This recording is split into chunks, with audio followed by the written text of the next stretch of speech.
اللهم صل على سيدنا محمد يا رب صل وسلم دائما أبدا على حبيبك. رسول اللہ صلی اللہ علیہ وسلم نے ارشاد فرمایا کہ 5 چیزوں کو 5 چیزوں سے پہلے غنیمت سمجھو: صحت کو بیماری سے پہلے، دولت کو غربت سے پہلے، فراغت کو مشغولیت سے پہلے، اور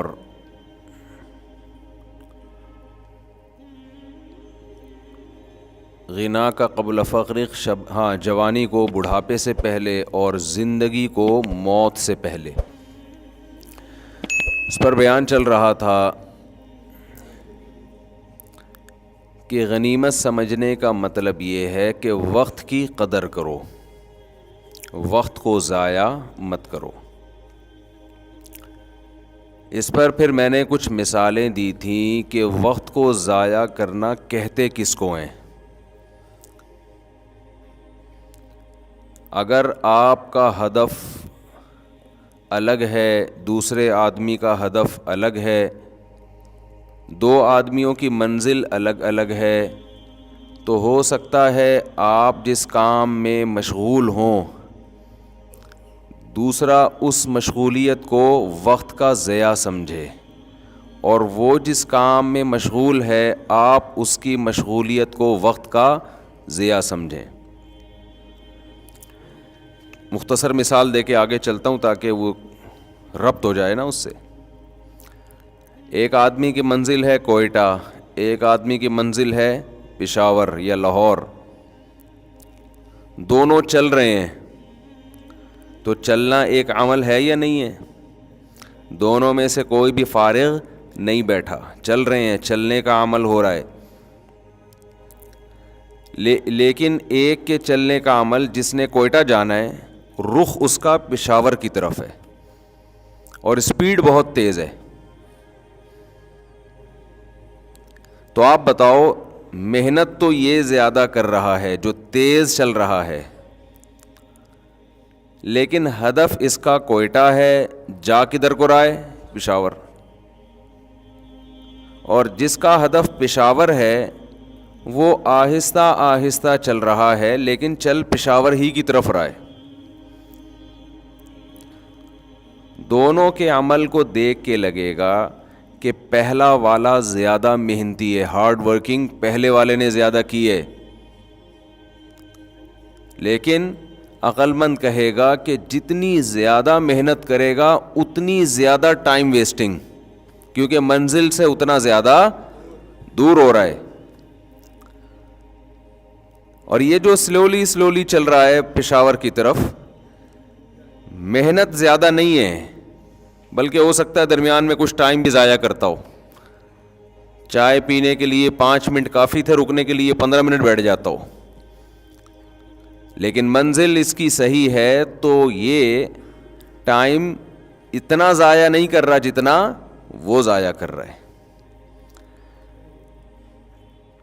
تو یہ جو حدیث میں نبی صلی اللہ علیہ وسلم نے فرمایا کہ وقت کی قدر کرو، وقت کو غنیمت جانو، اس کا مطلب زیادہ محنت کرو، یہ اس کا مطلب نہیں ہے. آج ہم کسی گورے کو دیکھتے ہیں محنتی، کسی دولت مند کو دیکھتے ہیں کہ پیسے کے پیچھے دن رات ایک کر دیے، تو ہم سمجھتے ہیں یہ ہے اپنے ٹائم کو بچانے والا. اور جو ریڑھی لگا رہا ہے، آلو پیاز ٹماٹر بیچ رہا ہے، ان کو تانے پڑتے ہیں کہ ان لوگوں نے اپنا وقت برباد کر دیا. کہ دیکھو، ہدف سامنے رکھو، اس کے بعد اپنے ٹائم کو ضائع مت کرو. وہ ہدف ہمارا آخرت ہے. ہم پیدا ہوئے ہیں، خدا کی قسم لا الہ الا اللہ، مرنے کے لیے پیدا ہوئے ہیں. یہ ہمارے دماغ میں کسی نے غلط سافٹ ویئر ڈال دیے ہیں کہ ہم زندہ رہنے کے لیے پیدا ہوئے ہیں. یہ زندگی بہت سے بھی زیادہ تھوڑی ہے. آپ اگر کروڑوں اربوں سال ماضی کو لے کر جائیں اور آگے قبروں میں ہمارا دور، پتہ نہیں ہزاروں سال رہتے ہیں، سینکڑوں سال رہتے ہیں، اس کے بیچ میں جو یہ 50 60 70 سال ہے میرے بھائی، اس کی 2 ٹکے کی اوقات نہیں ہے. اس کو کیوں اتنا باپ بنا لیا ہے؟ سکسیس، کامیابی، اور ایکچولی یہ اسٹرگل کر کے یہاں تک پہنچا. جہاں مرضی پہنچ جائے بھائی، تو تھوڑے دنوں میں کہاں آنے والا ہے؟ قبر میں آنے والا. تھوڑے دنوں کو پتہ بھی نہیں ہے کب آئے گا. کیوں وہ اتنا باپ بنا لیا اس کو؟ صحت مسلط ہوتی ہے تو صحت مسلط ہو جاتی ہے، دولت مسلط ہوتی ہے تو دولت مسلط ہو جاتی ہے. شہرت اور عزت کی چاہت مسلط ہوتی ہے تو وہ مسلط ہو جاتی ہے. مشہور ہونے کا شوق، پاگل والی حرکتیں کر رہا ہوتا ہے مشہور ہونے کے لیے. ایسے بھی یوٹیوب پہ آپ پہ لوگ ملیں گے، مشہور ہونے کا بہت شوق ہے، سمجھ میں نہیں آ رہا کیسے ہو جائیں ہم. ارے یار مشہور ہو کے کیا ہوگا؟ تھوڑے دن میں مر جاؤ گے. جتنا بھی مشہور ہونا، جنازہ پڑھنے کے بعد 2-4 دن یاد کرتے ہیں، اس کے بعد بھول جاتے. تم اپنے باپ کو لوگ یاد نہیں رکھتے تو مشہور آدمی کو کہاں سے یاد رکھیں گے؟ اتنے بڑے بڑے مشہور لوگ پیدا ہوئے، اور ایسے ایسے مشہور لوگ دنیا میں پیدا ہوئے ہیں نا کہ ان کے پہ لوگوں نے جانے دیے. جب ان کا قصہ ختم ہوا تو مارکیٹ سے ان کی شہرت بھی ختم. اور مرنے کے بعد مشہور ہونے کا فائدہ بھی کیا ہے؟ مشہور اگر آپ دنیا میں ہو گئے تو آپ کو کیا فائدہ اس سے؟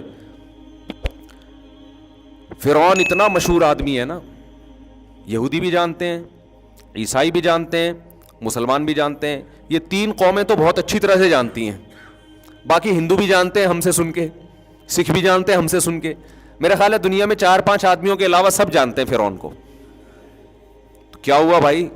فرعون کہتا ہوگا یار میں کسی جھونپڑے میں رہتا، کسی جگہ میں چوکیداری کر کے زندگی گزارتا، خدا کی قسم زیادہ اچھا ہوتا. فرعون تو سمجھ رہا ہوگا اسٹرگل اور محنت کر کے میں مصر کا بادشاہ بنا، اور یہ ہوتا ہے. ایکچولی اس کو اصل میں اسٹرگل کی ہے، محنت کی ہے. میری بچپن سے میری ماں کا میرے سر پہ ہاتھ تھا، اور جہاں بھی میں گیا میری بیوی میرے ساتھ کھڑی ہوئی تھی. ہر کامیاب آدمی کے پیچھے ایک بیوی کا ہاتھ ہوتا ہے، تو 4 بیویوں کا ہاتھ ہو جائے تو سوچو کہاں پہنچے گا وہ. تو اسٹرگل ہوتے ہوتے میں یہاں تک پہنچا. فرعون سے کوئی جا کے پوچھے تو فرعون کہے گا کاش میری قسمت میں ہوتا، میں خریدتا ایک کھوتا، بس ایک میرا گدھا ہوتا اور کچھ نہ ہوتا. کبھی تو سوار ہوتا، کبھی میں سوار ہوتا، بس ہنسی خوشی زندگی گزر جاتی. مجھے دنیا میں کوئی نہ پہچانتا. یہ جو آج چترول لگ رہے ہیں، النار یعرضون علیہا غدوا وعشیا، قرآن کہتا ہے آگ ہے جس میں صبح بھی جلایا جا رہا ہے اور شام کو بھی. وَيَوْمَ تَقُومُ السَّاعَةُ، اور جس دن قیامت قائم ہوگی، أَدْخِلُوا آلَ فِرْعَوْنَ أَشَدَّ الْعَذَابِ، کہا جائے گا اس سے بھی زیادہ سخت عذاب میں فرعون کو داخل کر دو. وَإِذْ يَتَحَاجُّونَ فِي النَّارِ، اس وقت کو یاد کرو جب یہ آگ میں چیخیں گے، چلائیں گے. فَيَقُولُ الضُّعَفَاءُ، فرعون کے جو ماتحت درباری تھے اور جو اس کی رعایا تھی، وہ لوگ کہیں گے رَبَّنَا هَؤُلَاءِ أَضَلُّونَا، اے اللہ ان لیڈروں کی وجہ سے ہم اس آگ میں جل رہے ہیں، اس لیڈر کو ہم نے فالو کیا تھا. فَآتِهِمْ عَذَابًا ضِعْفًا مِّنَ النَّارِ، اے اللہ اس کو دگنا عذاب دے. قال لكل ضعف، اللہ کہے گا اس کو بھی تمہیں بھی پورا عذاب ملے گا، اس لیے کہ اس کی دعوت پر تم نے دل سے لبیک کہا ہے، مجبور ہو کے لبیک نہیں کہا تم نے. مجبوری کے حکام تو یہ ہے کہ وقال رجل مؤمن من آل فرعون یکتم ایمانہ، فرعون ہی کے دربار میں ایک شخص مسلمان ہو گیا تھا، مجبور تھا، ایمان کو چھپا لیا تھا اس نے، اس کو اللہ نہیں جہنم میں ڈالیں گے. کوئی غیر مسلم کہتا ہے میرے ماں باپ کافر ہیں تو میں مجبوراً کافر ہوں، میں اسلام قبول نہیں کر سکتا، مجھے مار دیں گے. بھائی اسلام نے آپشن دیا چھپ کے مسلمان ہو جاؤ، کتنا بڑا آپشن دیا اسلام نے. دل سے آپ مسلمان ہو جاؤ، چھپ کے کلمہ پڑھ لو، دنیا کو نہیں پتا کہ آپ مسلمان ہو، لیکن اللہ کی نظر میں آپ کیا ہوگے؟ مسلم ہوگے. کتنا زبردست آپشن دے دیا. تو اللہ کہے گا یہ آپشن بھی تو تھا تمہارے پاس، اس وقت تم دل سے کافر تھے. کیوں؟ تمہیں حکومت فرعون کے پاس اور موسیٰ کے پاس حکومت بھی نہیں اور پیسہ بھی نہیں. تو اللہ کے ہاں میرے بھائی کامیابی کسی اور چیز کا نام ہے، فرعونیوں کے ہاں کامیابی آپ کہہ سکتے ہیں وہ تو ظالم تھا، ہم ظالموں کی حمایت تھوڑی کر رہے ہیں. اس کو جو فخر تھا نا فرعون کو وہ اس پہ نہیں تھا کہ میں ظالم ہوں یا عادل ہوں, فخر اس پہ تھا کہ میں دولت مند ہوں. تو جو چیز کوڈ کرنے کی ہے وہ اس کی دولت, عزت اور شہرت. 3 چیزیں دنیا کا نام ہے, 4 چیزیں, دولت مل جائے, صحت مل جائے, عزت مل جائے, شہرت مل جائے. کوئی 5ویں چیز کی خواہش ہوتی ہے انسان کو؟ وہ 4 شادیوں کی وہ صرف ہم لوگ ہی رہ گئے ہیں, 2-4 آدمی, ورنہ ہر انسان کی خواہش کیا ہے؟ دولت, عزت, شہرت اور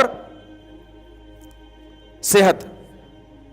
یہ 4 چیزوں کے پیچھے دنیا بھاگ رہی ہے, اور 4 شادیوں کے پیچھے نہیں بھاگ رہی کہ جب یہ 4 چیزیں آتی ہیں تو 4000 شادیاں آ جاتی ہیں. پھر وہ 4 نہیں, وہ تو 4 یہ تو بچوں کا کام ہے. پھر وہ برائیوں کی طرف جاتے ہیں, پھر تو ان کو شوق ہو جاتا ہے کہ روزانہ کوئی نیا چسکا لیں. وہ پھر تو ان کو نکاح ویسے ہی برا لگنے لگتا ہے. ابے وہ تو ٹینشن ہے نا. نہیں آئی بات؟ دیکھو سعودی عرب میں جب پیسہ کم تھا تو 4 کا رواج زیادہ تھا, جب پیسہ زیادہ آیا ہے تو 4 کا رواج کم ہوا ہے, حالانکہ وسائل بڑھ گئے. تو یہ جو 4 کی باتیں میں کرتا ہوں نا, لوگ کہتے ہیں کہ وسائل نہیں ہے, تو وسائل جب ہوں گے نا تو یہ 4 کا رواج اور کم ہوگا, بڑھے گا نہیں, کیونکہ عیاشی بڑھتی ہے. تو میرے بھائی مجھے یہ بات بتاؤ, یہ 4 چیزیں فرعون کے پاس ہول سیل کے حساب سے تھیں یا نہیں تھیں؟ اور انہی پر فخر کرتا تھا کہ میں ایسا.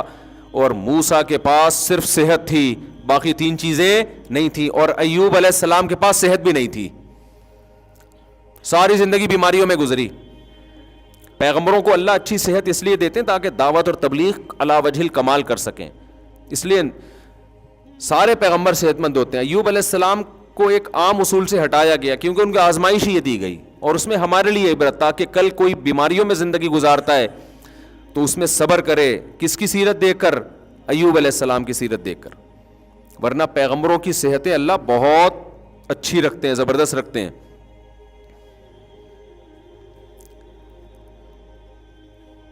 تو آپ کا ہدف جب میرے بھائی آخرت ہوگا تو پھر آپ کے لیے اس دنیا کی حیثیت 2 ٹکے کی نہیں رہے گی. مل جائے بہت اچھی بات ہے, نہیں ملے صبر. آج جتنے ڈپریشن کے مریض آپ کو, اسٹریس کے مریض دنیا میں نظر آئیں گے, سارے ان 4 میں سے کسی ایک چیز کی کمی کی وجہ سے احساس کمتری کا شکار ہوں گے.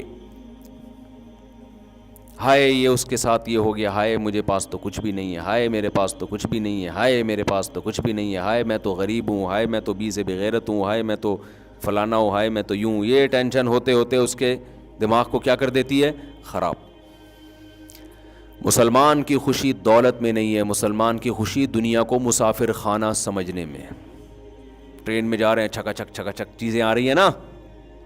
ابے بھائی ٹرین کا بچپن کا سفر بڑا مزے کا ہوتا تھا, کھڑکی والی سائڈ پہ بیٹھتے تھے. ہمارے تو بہن بھائیوں میں پھڈے ہوتے تھے, کھڑکی والی جگہ نہیں ملی.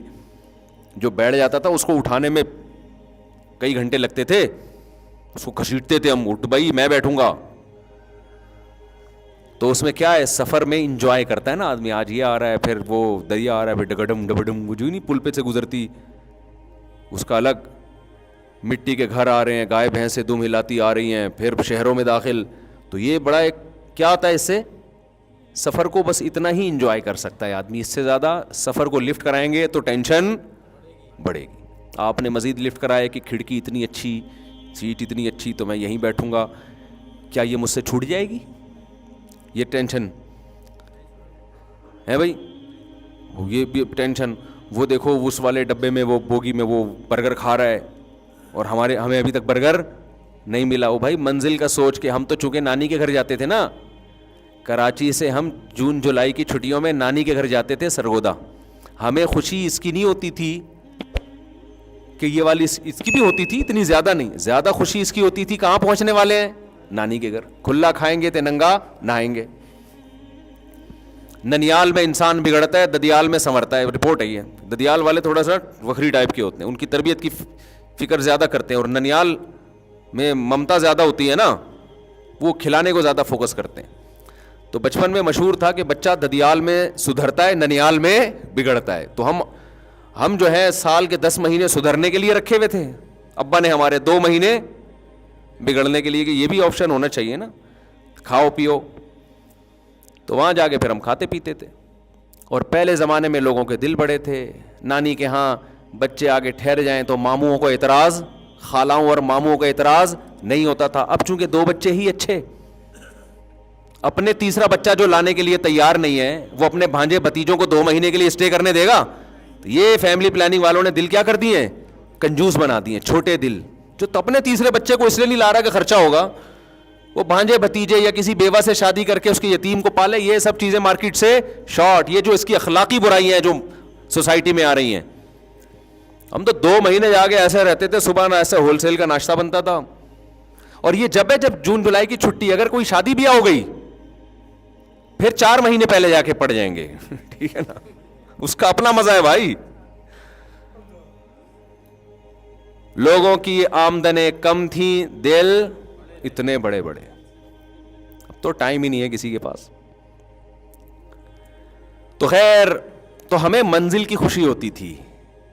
تو انسان کی نیچر ہے بھائی منزل کی خوشی. تو آپ کی منزل اگر اچھی ہے, اعمال اچھے ہیں, برائی ہو جاتی ہے, توبہ کی توفیق ملتی ہے, تو لائف کو کیا کرو, انجوائے. ٹھیک ہے نا. ہمارے حضرت مفتی رشید احمد صاحب رحمہ اللہ اتنے خوش رہتے تھے.